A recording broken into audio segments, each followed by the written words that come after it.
Halo para subscriber yang budiman.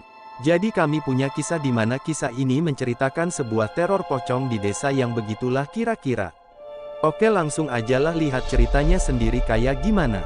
Tapi sebelum melanjutkan jangan lupa siapkan minuman hangat dan juga camilan ringan agar kalian nyaman membacanya. Oke, langsung saja berikut adalah ceritanya. Pada mulanya, awal mula cerita ini berasal dari Temanggung sekitar pertengahan November tahun 1973. Sukawati seorang pemudi berusia 23 tahun anak tunggal namun ayahnya baru saja meninggal 1 bulan yang lalu. Sedangkan ibunya sudah meninggal lebih dahulu ketika Wati berusia 8 tahun. Sekarang Wati tinggal bersama neneknya dari kecil. Bapak dan ibu keluarga Wati memang tinggal dengan neneknya karena ibu Wati ini juga anak tunggal, maka sudah pasti kalau Wati ini adalah cucu satu-satunya. Walaupun kini Wati adalah yatim piatu tapi dia masih beruntung karena masih mempunyai neneknya dan ternyata Wati ini juga berasal dari keluarga yang cukup berada. Menurut saksi, Wati adalah bunga desa di daerahnya. Selain cantik, Wati juga dinilai sebagai pribadi yang cerdas, ramah, religius dan juga santun. Tahun itu Wati baru aja lulus SMA. Setelah lulus Wati langsung bekerja di kantor kelurahan desa tempat ia tinggal. Sepeninggal ayah dan ibunya Wati sempat dilamar beberapa kali oleh pemuda baik dari tetangganya sampai ke kota, dari orang kaya sampai orang biasa, tapi semua lamarannya ia tolak. Padahal sang nenek berharap ada yang segera menopang Wati jikalau neneknya nanti tiada. Kisah cinta dan lawan politik. Orang-orang tahu pada saat itu Wati punya hubungan khusus dengan Bondan sejak saat SMA. Padahal neneknya tidak setuju dengan hubungan itu, walaupun Bondan ini anak orang kaya tapi ia terkenal dengan urakan dan juga kasar. Tapi mereka malah menjalin hubungan dengan diam-diam. Padahal ayah Bondan juga tidak setuju dengan hubungan itu.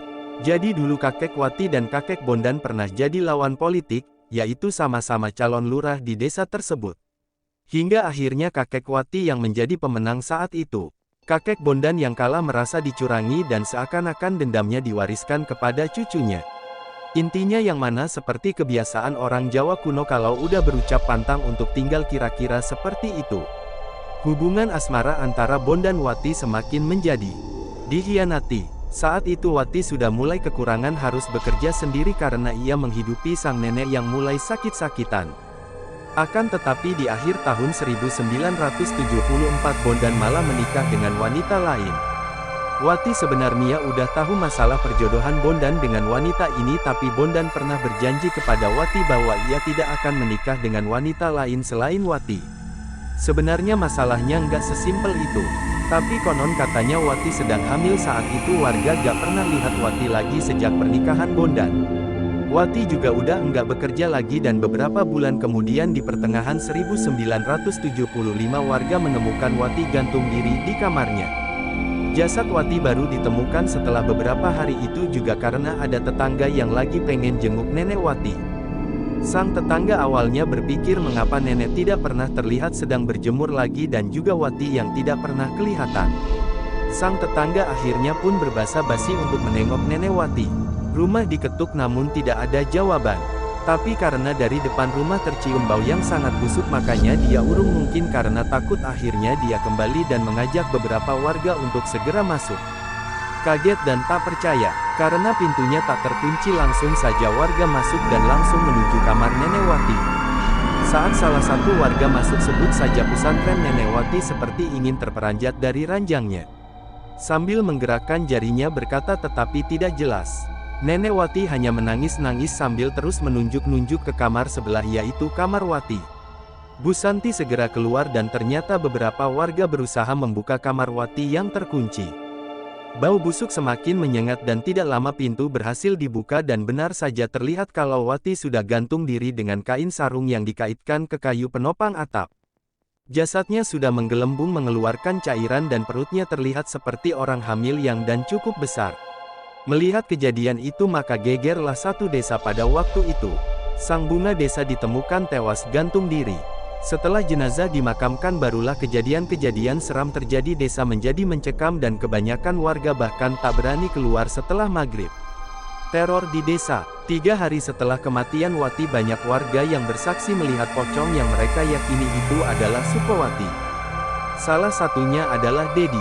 Jadi waktu itu 3 hari setelah kematian Wati sekitar pertengahan tahun 1975 listrik di desa itu belum merata, si Dedi ini kebetulan listriknya gabung dengan rumah Pak Karwo jadi 1 meteran listrik dibagi untuk 3 rumah-rumah Dedi Pak Karwo dan 1 tetangga lainnya, karena keadaannya yang masih minim jadi mereka cuman gabung sampai jam 9 sisanya pakai lampu minyak. Nah jadi kalian udah bisa bayangin kan pencahayaan di depan jalan rumah Dedi. Hingga akhirnya pada suatu hari Dedi terbangun sekitar jam 12 karena ingin buang air besar. Dedi enggak pengen keluar rumah karena dulu tidak semua rumah punya jamban, jadi dia harus jalan kira-kira sekitar 50 meter barulah pinggir desa. Ia mau bagaimana lagi karena memang hasrat sudah tidak bisa dibendung karena sudah berada di ujung tanduk mau gak mau Dedi harus keluar menuju jamban sambil membawa senter. Singkat cerita di suatu sore sekitar jam 5 nenek sedang berjalan menggunakan tongkatnya dan menghampiri kerumunan warga yang sedang ngobrol-ngobrol di depan musola sekarang. Iya ada apa nih Wati pulang bawa bayi, kata nenek Wati. Warga kebingungan dengan perkataan si nenek. Ayo lihat kalau tidak percaya silahkan lihat sendiri. Lanjut nenek Wati. Berkerumunlah warga yang penasaran ingin membuktikan omongan si nenek. Tapi setelah dilihat di situ ternyata tidak ada siapa-siapa. Tetapi warga tetap bergidik ngeri dikarenakan sang nenek ini ngotot bahwa cucunya yang udah mati bunuh diri itu kembali pulang ke rumah dengan membawa bayi. Mas Sarjono, sebagian warga juga menganggap mungkin karena sang nenek saking kangennya dengan Sukowati makanya ia sampai berhalusinasi sedemikian rupa. Sampai beberapa hari kemudian Sarjono sesuai dengan namanya beliau adalah sarjana pendidikannya tinggi dan ia tidak percaya dengan hal-hal mistis seperti itu dan dia juga adalah orang yang paling ngotot kalau si nenek ini sudah gila dan berhalusinasi mengenai Sukowati. Kejadiannya sore hari menjelang maghrib jadi Jono ini pulang dari desa sebelah naik sepeda ontelnya di jalan desa yang waktu itu sepi. Jono melihat ada wanita dari kejauhan berjalan di depannya. Pakainya menggunakan outfit batik dengan selendang seperti sedang menggendong bayi. Makin lama semakin mendekat tercium bau anyir dan ketika Jono melihat dari belakang ia merasakan ada sesuatu yang janggal. Pakaian wanita tersebut terlihat basah namun merah seperti darah. Betapa kagetnya Mas Sarjono hingga akhirnya ia menghentikan sepedanya. Sesaat sosok itu juga berhenti berjalan lalu membalikkan badannya dan tersenyum jahat lalu berkata, "Mas."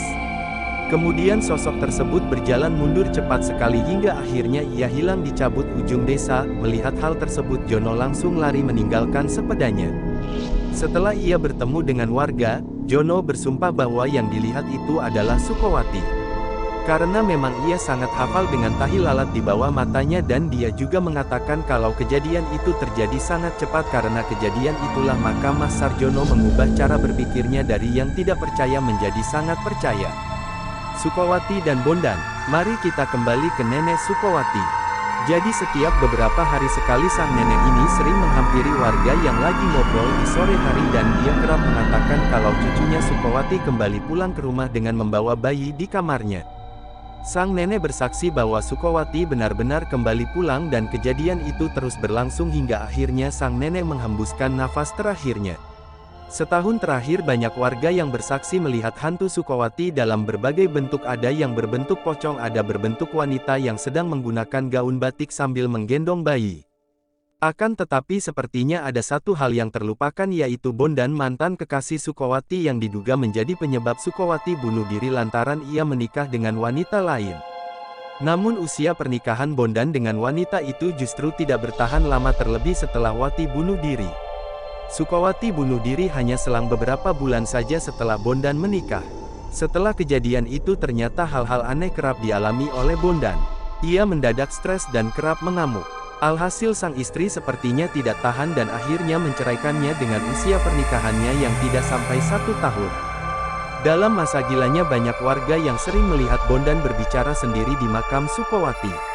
Kadang menangis tubuhnya juga menjadi kurus kering dan keluarganya sendiri sudah mencoba berbagai cara mulai dari rumah sakit jiwa sampai orang pintar namun tidak ada perkembangan.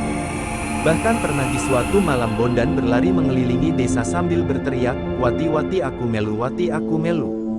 Pak Narso narasumber dari cerita ini pernah melihat Bondan duduk di depan makam Sukowati. Bondan menggaruk kepalanya sampai berdarah mungkin karena kulit kepalanya mengelupas dan dia juga sambil tertawa terbahak-bahak. Entah apa yang menyebabkan Bondan menjadi gila, tapi warga merasa kalau itu ada hubungannya dengan kejadian Sukowati. Mungkin saja Bondan ini merasa terlalu bersalah dengan bunuh dirinya Sukowati. Awal tahun 1975 Bondan ini semakin menjadi-jadi dan juga semakin meresahkan. Karena keluarganya yang mungkin saja malu terhadap Bondan, akhirnya ia dipasung atau dikurung kurang lebih 1,5 tahun. Barulah di tahun-tahun berikutnya Bondan dibiarkan berbaur. Tapi yang pasti penyebab kegilaan Bondan ini belum pernah diketahui, walau sebagian warga mengatakan itu karena Sukowati, tapi memang Bondan tidak pernah benar-benar sembuh. Biar tetap linglung hingga akhir hayatnya Bondan meninggal di usia 64 tahun. Entah kebetulan atau tidak, tapi yang jelas Bondan meninggal dengan cara gantung diri. Itu dia sebuah kisah yang luar biasa sekali, di mana akhir kisah ini menjadi tragis untuk keduanya. Sebuah hubungan terlarang putus cinta dan kemudian memutuskan untuk melakukan bunuh diri. Semoga kisah ini dapat dijadikan pelajaran untuk kita semua, di mana bunuh diri bukanlah sebuah solusi yang baik dalam permasalahan, apalagi di dalam ajaran agama kita mengajarkan untuk tidak melakukan bunuh diri.